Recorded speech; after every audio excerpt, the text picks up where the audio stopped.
Today we're going to talk about a little number.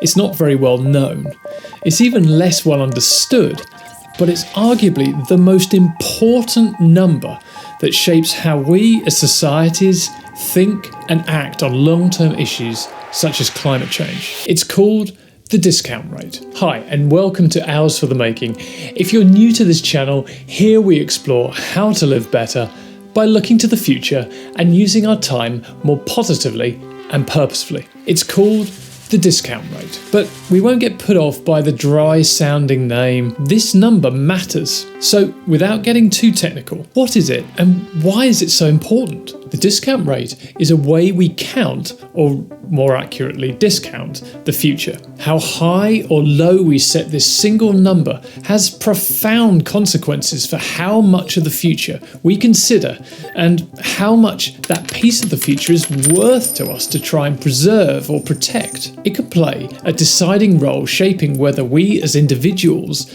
and societies take action for the future today or not. So how does it work? Let's consider an analogy. The lamp in the infinite hallway. Picture yourself standing in a dark, unlit hallway. A corridor stretches out ahead of you, far off into the gloom. Your only source of light comes from a single angle poised lamp, its beam directed ahead of you. The hallway represents time. The handful of steps ahead of you in the near ground is the near present. The floor ahead of you in the far ground is the far future. If you heavily discount the future, it's a bit like tilting that lamp towards you and the present. You only see what's illuminated right in front of you. The rest of the hallway, i.e. the future, disappears out of sight, out of consideration. What you value is only in the here and now. On the other hand, if you weakly discount the future, your lamp tilts outwards away from you. Its beam is cast up the hallway, lighting up more of time to come, perhaps the forthcoming lives of your children, nieces and nephews, grandchildren, or even their children. Now you illuminate the things that you value over a longer time frame. So how high or low should the discount rate be? At the risk of oversimplifying things, the level at which you set the discount rate is where, in effect, you draw a line in the sand of time and say, up until this date is of my concern, but no further. But it's not just a simple case of picking a higher or lower number. There are reasons why people arrive at very different discount rates. Here are some of the higher rate assumptions. For example, market behaviour tells us about people's preference for the future, and this is expressed in, say, interest rates. Market rates offer a more rational methodology, and one that goes some way to account for the uncertainty that seeps into predictions of the further future. A second assumption is that future people will be richer and therefore have more resources to handle future, say, climate-related problems and perils. Then there are the lower rate assumptions. Those that argue for lower rates tend to start from first principles.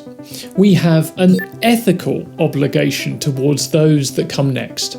Few examples spell this obligation out more clearly than climate change. Climate change is ramping up the risks of terrible harm for future generations. If you hold seriously the view that one generation should be treated the same as another, irrespective of where they fall in time, cost-benefit analysis fails that test. So can we reach a conclusion? The way in which we count and discount the future matters hugely. Tweaking this number even by tiny amounts can be the difference between governments taking action or not. It's therefore worth being curious, I think, about how different commentators, economists and politicians treat discounting. Because if we get it wrong, it could be the difference between removing or applying a blindfold to the future. But get it right, and the discount rate can change from being that number that blinds us to the future to being the number that binds us to it. Now, discounting is a huge and technical topic, and this is just a short video. I've written more on this topic in my newsletter, so you can click on the link below if you'd like to learn a little bit more. If you like this video and if you're generally curious about how to better engage with the future, then I think you enjoy this playlist I've put together that's full of ideas to help challenge the way you think about and use your time. Thanks for watching. If you aren't already, hit the subscribe button and I'll see you over in the next video.